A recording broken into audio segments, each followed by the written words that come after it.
हे friends, स्वागत है आप सभी का movie stock movie explain channel पे, जिस पर आज मैं रीकैप करने वाली हूँ transformer rise of the beast movie को। तो चलिए अब आपका टाइम बिल्कुल भी ना वेस्ट करते हुए शुरू करते हैं इस वीडियो को, वो भी स्पॉइलर वार्निंग के साथ। लेकिन उससे पहले मेरी एक छोटी सी रिक्वेस्ट, वीडियो को लाइक, शेयर और चैनल को सब्सक्राइब करने की।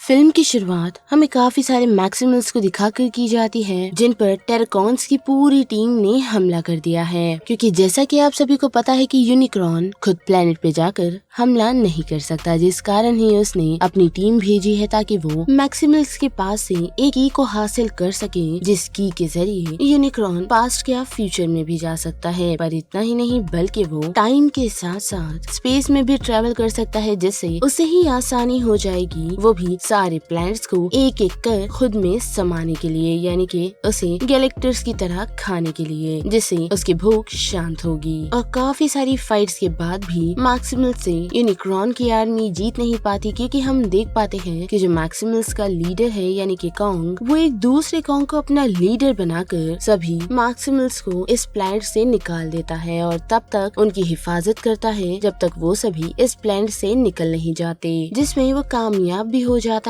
पर हम देख पाते हैं कि वो खुद की जान नहीं बचा पाता, क्योंकि टेराकॉन का लीडर उसकी जान ले लेता है। पर फिर भी यूनिक्रॉन को शांति नहीं मिली, क्योंकि उसे एनीहाउ वो की चाहिए। जिसके बाद ये टाइम सीधा शिफ्ट होता है 1994 की तरफ, जहां हमें नोआ नाम के एक शख्स से इंट्रोड्यूस करवाया जाता है, जिसके लाइफ में उतार चढ़ाव बहुत है और साथ ही उसके पास जॉब भी नहीं। लेकिन दुविधा उसके सामने सबसे बड़ी ये है कि उसका छोटा भाई काफी बीमार है, जिसके इलाज के लिए उसे काफी सारे पैसों की जरूरत है और 3 महीनों से उसने हॉस्पिटल का खर्चा नहीं दिया, जिस कारण अब डॉक्टर्स उसके भाई का इलाज करने से मना कर रहे हैं, जिससे वो क्या उसकी मॉम भी पूरी तरह टूट जाते हैं। और फिर नोआ जॉब लेने का डिसाइड करता है, पर इंटरव्यू में वो पास नहीं हो पाता, जिससे वो काफी निराश हो जाता है। और घर लौटते वक्त उसकी मुलाकात उसके एक फ्रेंड से होती है, जो उसे सभी चीजों के लिए दिलासा तो देता है, लेकिन साथ ही एक पैतरा भी जो कि चोरी का है। और ना चाहते हुए भी नोआ वो करने को तैयार है, क्योंकि उसे सिर्फ एक कार चुरानी है, जिसमें नोआ काफी एक्सपर्ट है, क्योंकि उसे टेक्नोलॉजी का काफी ही नॉलेज है। तो अब नोआ जबकि एक कार चोरी करने के लिए निकला हुआ है, तो वही दूसरी तरफ हमें एक म्यूजियम उसी शहर में दिखाया जाता है, जहाँ हमें एक और कैरेक्टर से इंट्रोड्यूस करवाया जाता है, जिसका नाम एलेना है और वो उसी म्यूजियम में काम करती है। लेकिन साथ ही उसकी नजर एक प्राचीन बर्ड की मूर्ति पर पड़ी है, जिस पर कुछ लिखाई की गई है, जिसे वो रिसर्च करने का डिसाइड तो करती है, लेकिन जिसे वो रिसर्च करने का डिसाइड करती है और उससे उसे ये सिर्फ पता लगता है कि लिखाई लगभग 500 साल पुरानी है, और उससे ज्यादा वो उस बारे में कुछ पता लगाए उससे पहले ही उससे वो मूर्ति टूट जाती है। और उस मूर्ति में से हम उसी की को निकलता हुआ देख पाते हैं, जिसे देख एलेना काफी घबरा चुकी है, क्योंकि उसे ऐसा लग रहा है कि उसने मूर्ति तोड़ दी। लेकिन उस की के उसमें से निकलते ही हम देख पाते हैं कि एक रोशनी आसमान की तरफ जलती है, जो रोशनी सिर्फ ऑटोबॉट्स को नजर आती है, ना ही इंसान को। और उस लाइट पर अब नजर पड़ी है और किसी की नहीं, बल्कि हमारी ऑप्टिमस प्राइम की, जो नजारा देखते ही उसने अपनी सारी टीम को अलर्ट कर दिया है एक मीटिंग के लिए, वो भी उनकी सीक्रेट लोकेशन पर। जो सुनते ही हम काफी सारे ऑटोबॉट्स को देख सकते हैं, जो उस लोकेशन के लिए निकल चुके हैं। लेकिन वही दूसरी तरफ हमारी नजर फिर से नोआ पर पड़ती है, जो चोरी तो कर रहा है, लेकिन जिस कार की वो चोरी कर रहा है वो भी एक ऑटोबॉट है। और चोरी करते करते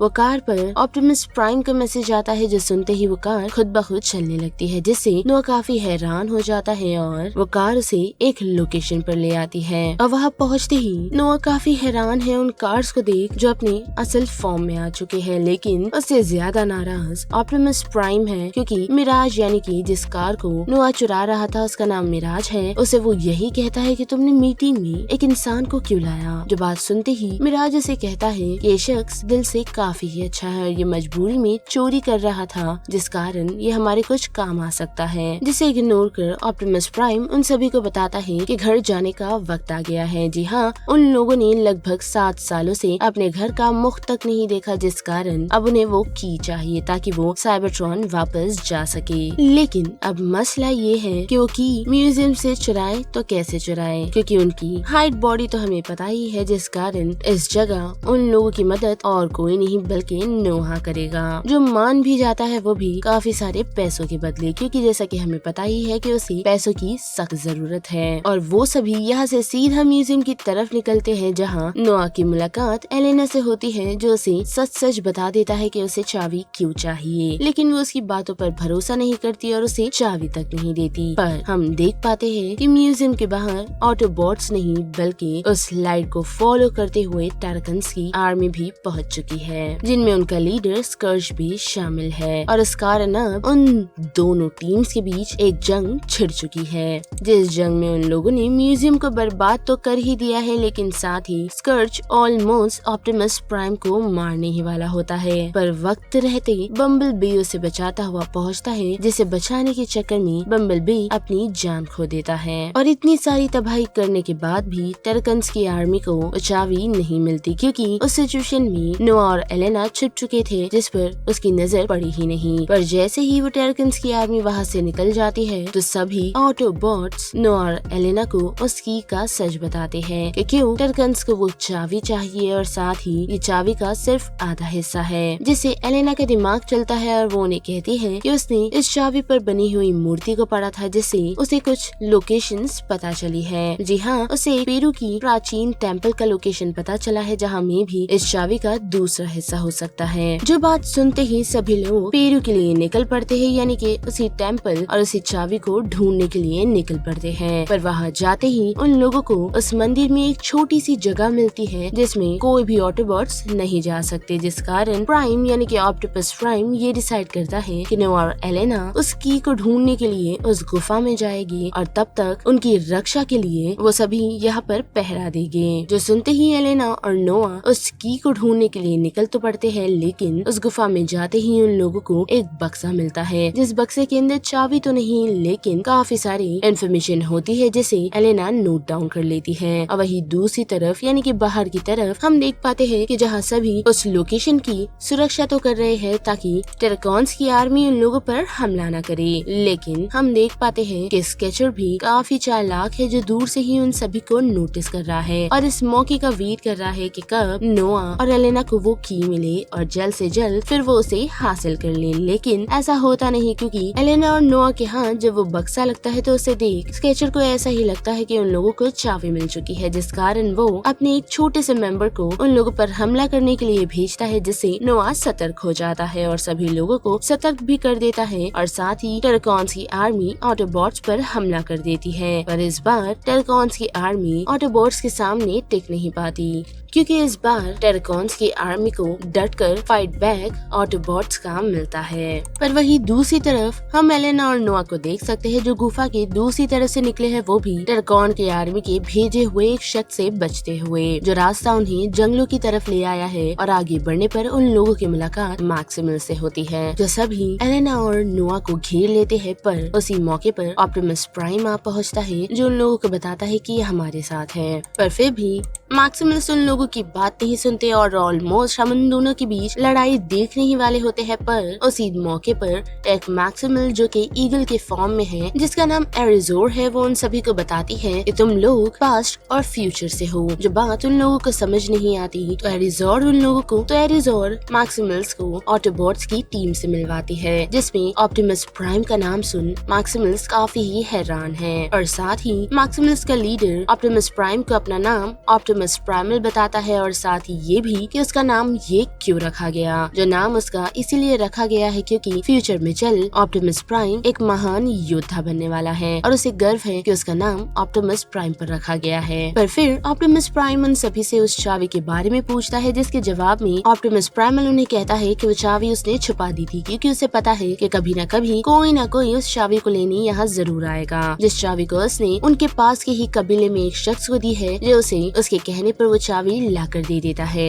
जिस चाबी के दूसरे हिस्से को लेकर वो सभी वहाँ से निकले, उससे पहले ही स्केचर की पूरी आर्मी उन लोगों पर हमला कर देती है। जो हमला देखते ही ऑप्टिमस प्राइम नोआ और एलेना को दोनों चाबी सौंप कर यहाँ से निकलने के लिए कहता है, जो दोनों करते भी है। लेकिन हम देख पाते हैं कि स्केचर बड़ा ही चालाक है, जिसने एरेजोर को अपने वश में कर लिया है, वो भी एक डिवाइस की मदद से, जिस कारण वो उस पर अटैक तो कर रही थी पर अब नहीं कर रही और उसकी ऑर्डर्स मान रही है। और स्केचर स्केचर के कहते ही वो इन सारी लड़ाइयों को छोड़ सीधा एलेना और नोआ के पीछे निकल पड़ती है और उनके पास पहुंच बड़ी ही आसानी से वो उस की को लेने में कामयाब होती है। जो हासिल होते ही स्केचर अपनी पूरी आर्मी को यहाँ से ले जाने का डिसाइड करता है क्योंकि उसके हाथ दोनों चाबी लग चुकी है। लेकिन ये बात ऑटोबॉट्स और मैक्सिमल्स को भी पता चल गई है तो वो लोग स्केचर की आर्मी पर हमला करने के लिए निकल पड़ते हैं, जिनसे बचने के लिए स्केचर ने फिर से एराजोर का इस्तेमाल किया है। वो भी उसे ये कहते हुए कि जब तक वो सभी इस प्लेनेट से नहीं निकल जाते तो एराजोर उनके लिए एक शील्ड बनकर खड़ी रहे, जिसमें वो काफी हद तक कामयाब भी होती है और लड़ते लड़ते वो ऑलमोस्ट एलेना को मारने वाली होती है, जिस कारण ऑप्टिमस प्राइमल के पास कोई और चारा नहीं बचता और वो अपनी काफी चहीती दोस्त को मारने के लिए तैयार हो जाता है, क्योंकि उसे पता है कि स्केचर की इस कब्जे से वो एराजोर को कभी निकाल नहीं सकता, जिस कारण वो उसकी जान ले लेता है। और सभी लोग जो बम्बल बी की लाश को अपने साथ लाए थे उसे ले जाकर मैक्सिमल्स की बताई हुई एक लोकेशन पर रख देते हैं, जिससे अगर बम्बल बी की लाश में जरा भी जान बची हो तो वो फिर से एक हो सकता है, यानी कि फिर से जीत सकता है। और जब सभी लोग उस चाबी को हासिल करने का प्लान बना रहे होते हैं तो उसी दौरान एलेना उन सभी को बताती है कि उसने उस गुफाओं में काफी सारे अजीब अजीब से शब्द पढ़े हैं और साथ ही काफी सारी पिक्चर्स भी देखी है, जिससे उसे इतना तो समझ आ गया है कि अगर स्केचर्स की आर्मी ने उस चाबी को भले ही हासिल क्यों न कर लिया हो, लेकिन फिर भी उन लोगों के पास एक दूसरा मौका है जिससे वो सभी इस हमले को होने से रोक सकते हैं, जो पैतरा उसी सारी चीजों में लिखा हुआ है, जिसे डिकोड कर वो उस चाबी में एंटर कर देगी, जिससे वो सभी इस हमले को होने से रोक सकते हैं। और वही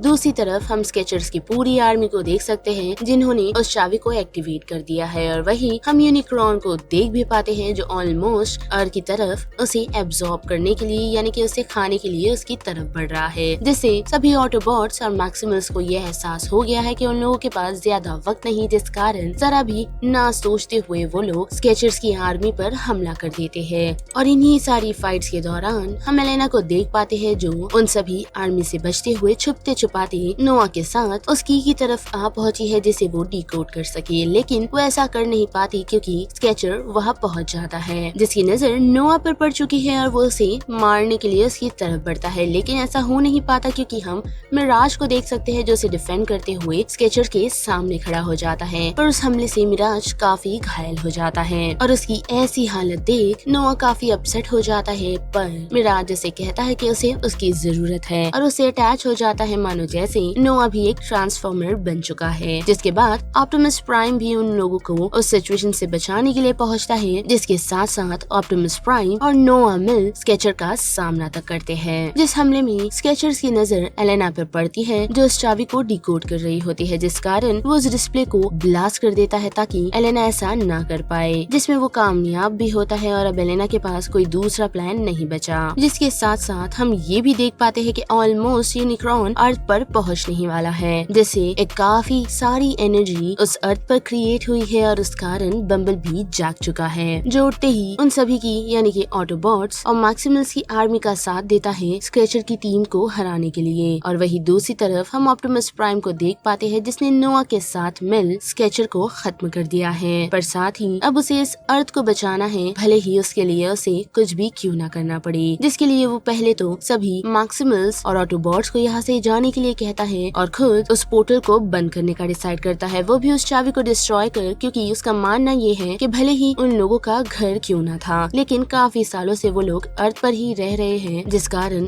अर्थ अब उनका घर हुआ, जिसे बचाने की जिम्मेदारी उन लोगों पर आती है। और इतना कहकर ऑप्टिमस प्राइम उस चाबी को ही तोड़ देता है ताकि अर्थ बचा रहे और वो सभी भी एक खुशहाल जिंदगी अर्थ पर ही बिताए, जिसमें वो कामयाब भी होता है। और हम देख पाते हैं कि यूनिक्रॉन अर्थ को एब्जॉर्ब यानी कि खा नहीं पाता और वो पोर्टल बंद हो जाता है और सब कुछ नॉर्मल हो जाता है, जिसके बाद सभी लोग अपनी अपनी लाइफ में वापस चले जाते हैं। वही हम नोआ को भी देख सकते हैं जिसे एक स्पेस रिसर्च टीम से जॉब ऑफर मिला है, क्योंकि उन सभी ने देखा कि किस तरह से नोआ और सभी ट्रांसफॉर्मर ने मिल इस दुनिया को बचाया, तो वो सिर्फ नोआ को ही नहीं बल्कि उन सभी को भी उसकी टीम में चाहते हैं। साथ ही उसके भाई के इलाज के लिए वो उसे टॉप डॉक्टर हायर करके देंगे, जिस कारण नोआ इस जॉब के लिए मान जाता है और हम देख पाते हैं कि यहीं पर ये फिल्म खत्म होती है। लेकिन बात करें पोस्ट क्रेडिट सीन की, तो पोस्ट क्रेडिट सीन में हम देख पाते हैं कि नोआ ने मिराज के सारे छोटे छोटे पार्ट्स को कलेक्ट कर लिया है ताकि फिर से वो मिराज को ठीक कर सके, जिसमें वो कामयाब भी होता है। तो बस इस वीडियो में इतना ही, जिस बारे में अब आप सभी की क्या राय बनती है उसे लेकर आप मुझे कमेंट सेक्शन में बता सकते हो। साथ ही वीडियो आपको पसंद आई तो वीडियो को लाइक, शेयर और चैनल को सब्सक्राइब करना मत भूलिएगा। बाकी मैं मिलूंगी आपको फिर किसी मूवीज या सीरीज की रिकैप के साथ। तब तक के लिए आप movie stock movie explain channel के बाकी वीडियोस को एंजॉय कीजिए। Till then bye.